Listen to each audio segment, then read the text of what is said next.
70ನೇ ಕನ್ನಡ ರಾಜ್ಯೋತ್ಸವದ ಅಂಗವಾಗಿ ಕನ್ನಡ ಸೇನೆ ಕರ್ನಾಟಕ ಚಿಕ್ಕಮಗಳೂರು ಜಿಲ್ಲಾ ಘಟಕದ ವತಿಯಿಂದ ನಾಳೆ ಚಿಕ್ಕಮಗಳೂರಿನಲ್ಲಿ ಕನ್ನಡ ನಿತ್ಯೋತ್ಸವ ಕಾರ್ಯಕ್ರಮ ನಡೆಯಲಿದ್ದು ಸಕಲ ಸಿದ್ಧತೆಗಳು ಭರದಿಂದ ಸಾಗುತ್ತಿದೆ. ಎಲ್ಲಿ ನೋಡಿದರೂ ಕನ್ನಡದ ಬಾವುಟ ಬಂಟಿಂಗ್ಸ್ಗಳು ರಾರಾಜಿಸುತ್ತಿದೆ.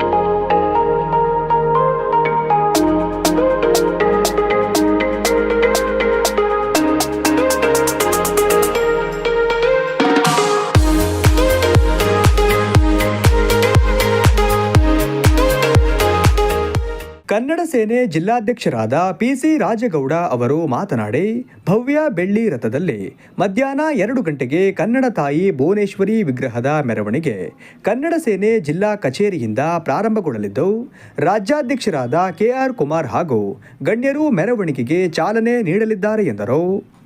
ಕನ್ನಡ ಸೇನೆ ಕಾರ್ಯಕ್ರಮದಿಂದ ನಮ್ಮ ಕೆಆರ್ ಕುಮಾರ್ ರಾಜ್ಯಾಧ್ಯಕ್ಷರು ಕೆಆರ್ ಕುಮಾರ್ ಅಣ್ಣರ ಅಧ್ಯಕ್ಷತೆಯಲ್ಲಿ ನಾಳೆ ವಿಜೃಂಭಣೆಯಿಂದ ಅದ್ಭುತವಾದ ಕಾರ್ಯಕ್ರಮ ನಡೆಯಲಿದೆ.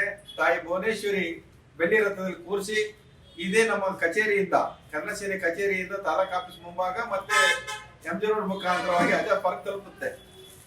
ಅದು ಬೆಳಿಗ್ಗೆ ನಾವು ಸುಮಾರು 9 ಗಂಟೆಗೆ ಧ್ವಜಾರೋಹಣ ಮಾಡ್ತೀವಿ. ಅಲ್ಲಿಂದ ಮಧ್ಯಾಹ್ನ 2:45 ಗಂಟೆ ಸಮಯಕ್ಕೆ ಬೆಳ್ಳಿ ರಥ ಭುವನೇಶ್ವರಿ ಕೂರಿಸ್ಕೊಂಡು ಡೊಳ್ಳು ಕುಣಿತದಲ್ಲಿ ಮತ್ತೆ ಹಳ್ಳಿ ವಾದ್ಯ ಮುಖಾಂತರ ಎಲ್ಲ ಮಹಿಳಾ ಅಧ್ಯಕ್ಷರು, ಸದಸ್ಯರುಗಳು ಮತ್ತೆ ಪುರುಷರು ಎಲ್ಲ ಪ್ರತಿಯೊಬ್ಬರು ಈ ಕಾರ್ಯಕ್ರಮಕ್ಕೆ ಬರಬೇಕು.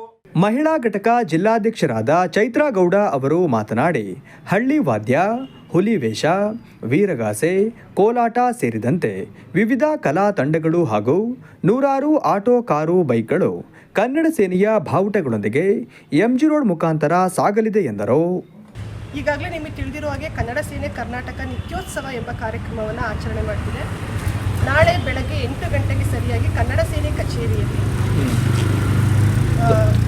ಧ್ವಜಾರೋಹಣ ಕಾರ್ಯಕ್ರಮ ಹಮ್ಮಿಕೊಂಡಿದ್ದು, ಮಧ್ಯಾಹ್ನ 2 ಗಂಟೆಗೆ ತಾಯಿ ಭುವನೇಶ್ವರಿಯನ್ನ ಬೆಳ್ಳಿ ರಥದ ಮೂಲಕ ಮೆರವಣಿಗೆ ಮೂಲಕ MG ರಸ್ತೆ ಮುಖಾಂತರ ಆಜಾದ್ ಪಾರ್ಕ್ ಅನ್ನು ಸೇರುವಂಥ ವ್ಯವಸ್ಥೆ ಆಗುತ್ತೆ. ತದನಂತರ ವೇದಿಕೆ ಕಾರ್ಯಕ್ರಮ ಇರುತ್ತೆ ಸಂಜೆ 4:00ವರೆಗೆ. ದಯವಿಟ್ಟು ಎಲ್ಲರೂ ಈ ಕಾರ್ಯಕ್ರಮಕ್ಕೆ ಬಂದು ಈ ಕಾರ್ಯಕ್ರಮವನ್ನು ವೀಕ್ಷಿಸಿ ಸಂಭ್ರಮಿಸಬೇಕೆಂದು ಈ ಮೂಲಕ ಕೇಳಿಕೊಳ್ಳುತ್ತೇನೆ. ಎಲ್ರಿಗೂ ನಮಸ್ಕಾರ. ಚಿಕ್ಕಮಗಳೂರಿನ ಜನತೆಗೆ ಒಂದು ಸದವಕಾಶ. ನಾಳೆ ನಮ್ಮ ಕನ್ನಡ ಸೇನೆ ಕರ್ನಾಟಕದ ವತಿಯಿಂದ 70ನೇ ಕನ್ನಡ ರಾಜ್ಯೋತ್ಸವದ ಕಾರ್ಯಕ್ರಮ ಆಜಾದ್ ಪಾರ್ಕ್ ಮೈದಾನದಲ್ಲಿ ವಿಜೃಂಭಣೆಯಿಂದ ನಡೀತಾ ಇದೆ. ನಮ್ಮ ನಾಡಿನ ಖ್ಯಾತ ಗಾಯಕರು ಹಾಗೂ ಮಿಮಿಕ್ರಿ ಕಲಾವಿದರು ಕೂಡ ಆಗಮಿಸ್ತಾ ಇದ್ದಾರೆ. ನೀವೆಲ್ಲರೂ ಈ ಅವಕಾಶವನ್ನು ಉಪಯೋಗಿಸ್ಕೊಳ್ಳಿ. ಕನ್ನಡ ಸೇನೆ ಕರ್ನಾಟಕ ಮಾಡ್ತಾ ಇರುವಂತಹ ಈ ಸಂಭ್ರಮದ ರಾಜ್ಯೋತ್ಸವದಲ್ಲಿ ನೀವೆಲ್ಲರೂ ಭಾಗಿಯಾಗಬೇಕು. ಬರ್ತೀರಾ ಅಲ್ವಾ? ನಾವೆಲ್ಲ ಅಲ್ಲಿರ್ತೀವಿ. ಖಂಡಿತ ಮಿಸ್ ಮಾಡ್ಕೊಳ್ದರೆ ನೀವೆಲ್ಲರೂ ಬನ್ನಿ. ನಾವೆಲ್ಲರೂ ಕೂಡ ಕನ್ನಡದ ಮನಸ್ಸುಗಳು ಬಂದು ಈ ಒಂದು ಕಾರ್ಯಕ್ರಮವನ್ನ ಹರಿಸಿ ಯಶಸ್ವಿಗೊಳಿಸಬೇಕು ಅಂತ ಕೇಳ್ತೀವಿ. ಅದೇ ರೀತಿ ಕಲಾ ರಸಿಕರಿಗೆ, ಕಲಾಭಿಮಾನಿಗಳಿಗೆ ನಮ್ಮ ಕನ್ನಡದ ಮನಸ್ಸುಗಳು ಎಲ್ಲ ಒಂದಾಗಿ ಹಾರೈಸಬೇಕು ಅಂತೇಳಿ ಹೇಳ್ತಾ, ಈ ಒಂದು ಕನ್ನಡ ಸೇನೆ ಎಲ್ಲ ಕಟ್ಟಡಗಳು ಇದ್ರ ಜೊತೆ ನಮ್ಮ ಸಹಾಯಕರು ಇದ್ದಾರೆ. ಇವರೆಲ್ಲರ ಒಂದು ಸಹಕಾರದಿಂದ ನಡೆಸ್ತಾ ಬರ್ತಕ್ಕಂಥ ಕಾರ್ಯಕ್ರಮಕ್ಕೆ ಯಶಸ್ವಿಯಾಗಲಿ ಅಂತೇಳಿ ಹೇಳ್ತಾ, ನಿತ್ಯೋತ್ಸವ ಕಾರ್ಯಕ್ರಮ ನಡೀತಿದೆ. ಕನ್ನಡ ಸೇನೆ ಕರ್ನಾಟಕ ಯಾವಾಗಲೂ ಕನ್ನಡಪರ ಸಂಘಟನೆಯ ಹೋರಾಟದಲ್ಲಿ ಮುಂಚೂಣಿಯಲ್ಲಿರುತ್ತೆ. ಇದು ಈ ಸಂಘಟನೆಯಲ್ಲಿ ಈ ಕನ್ನಡ ರಾಜ್ಯೋತ್ಸವ ದಿನಕ್ಕೆ ಮಾತ್ರ ಸೀಮಿತ ಆಗದೆ ಈ ಕನ್ನಡ ರಾಜ್ಯೋತ್ಸವ ನಿತ್ಯೋತ್ಸವವಾಗಿ ಮಾರ್ಪಟ್ಟು ಈ ನಾಳೆ ಇದೇ ಕಾರ್ಯಕ್ರಮವನ್ನು ಚಿಕ್ಕ ಜನತೆ ಸಾರ್ವಜನಿಕರು ಎಲ್ಲ ಬಂದು ಈ ಕಾರ್ಯಕ್ರಮವನ್ನು ವೀಕ್ಷಣೆ ಮಾಡಬೇಕಾಗಿ ತಮ್ಮಲ್ಲಿ ಕಳಕಳಿಯ ಪ್ರಾರ್ಥನೆ. ಸಮಸ್ತ ಎಲ್ಲ ಕನ್ನಡ ಮನಸ್ಸುಗಳು, ಸಮಸ್ತ ಎಲ್ಲ ಕನ್ನಡ ಪರ ಸಂಘಟನೆಗಳು, ದಲಿತ ಸಂಘಟನೆಗಳು, ರೈತ ಸಂಘಟನೆಗಳು, ಎಲ್ಲ ನಮ್ಮ ಕಾರ್ಮಿಕ ಸಂಘಟನೆಗಳು, ಸಮಸ್ತ ನಾಗರಿಕ ಬಂಧುಗಳು, ಜಿಲ್ಲೆಯ ಅತ್ಯಂತ ಅದ್ದೂರಿಯಾದ ಕಾರ್ಯಕ್ರಮ. ಸುಮಾರು ನಮಗಿರೋ ಪ್ರಕಾರ 10,000 ಜನಸಂಖ್ಯೆ ನಾಳೆ ಚಿಕ್ಕಮಗಳೂರು ಸೇರ್ತಾ ಇದೆ.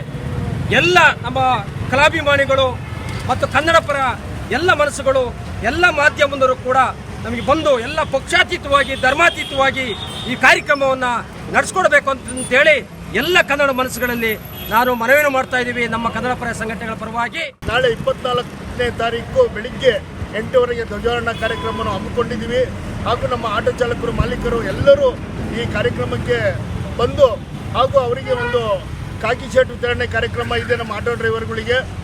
ಎಲ್ಲರೂ ಆ ಸಮವಸ್ತ್ರವನ್ನು ಸ್ವೀಕಾರ ಮಾಡಬೇಕು ಹಾಗೂ ಮೆರವಣಿಗೆಗೆ ಬಂದು ಈ ಕಾರ್ಯಕ್ರಮವನ್ನು ಯಶಸ್ವಿಗೊಳಿಸಬೇಕು ಅಂತ ನಾವು ಹೇಳ್ತೀವಿ. ಕನ್ನಡ ರಾಜ್ಯೋತ್ಸವ ಹಾಗೂ ನಿತ್ಯೋತ್ಸವವನ್ನು ಕಾರ್ಯಕ್ರಮ ಹಮ್ಮಿಕೊಂಡಿದ್ದೇವೆ. ಚಿಕ್ಕಮಗಳೂರು ಜನತೆಗೆ ನಮ್ಮ ರಾಜ್ಯಾಧ್ಯಕ್ಷರು ಏನಿದೆ ರಸಮಂಜರಿ ಕಾರ್ಯಕ್ರಮಗಳನ್ನು 5:30 ಮೇಲೆ ಆ ಊರಿಗೋಸ್ಕರ ಚಿಕ್ಕಮಗಳೂರು ಜನತೆಗೋಸ್ಕರನೇ ಕಾರ್ಯಕ್ರಮವನ್ನು ನಾವು ಇದು ಮಾಡ್ಕೊಂಡಿದ್ದೀವಿ. ದಯವಿಟ್ಟು ಎಲ್ಲ ಚಿಕ್ಕಮಗಳೂರು ಜನತೆ ಈ ಕಾರ್ಯಕ್ರಮಕ್ಕೆ ಬಂದು ಯಶಸ್ವಿಗೊಳಿಸಬೇಕಂತೇಳಿ ತಮ್ಮಲ್ಲಿ ವಿನಂತಿಕೊಳ್ಳುತ್ತಿದ್ದೇವೆ. ಒಟ್ಟಾರೆ ನಾಳೆ ನಡೆಯಲಿರುವ ಕನ್ನಡ ನಿತ್ಯೋತ್ಸವ ಕಾರ್ಯಕ್ರಮಕ್ಕೆ ಚಿಕ್ಕಮಗಳೂರು ನಗರ ಸುಂದರವಾಗಿ ಕಂಗೊಳಿಸುತ್ತಿದೆ.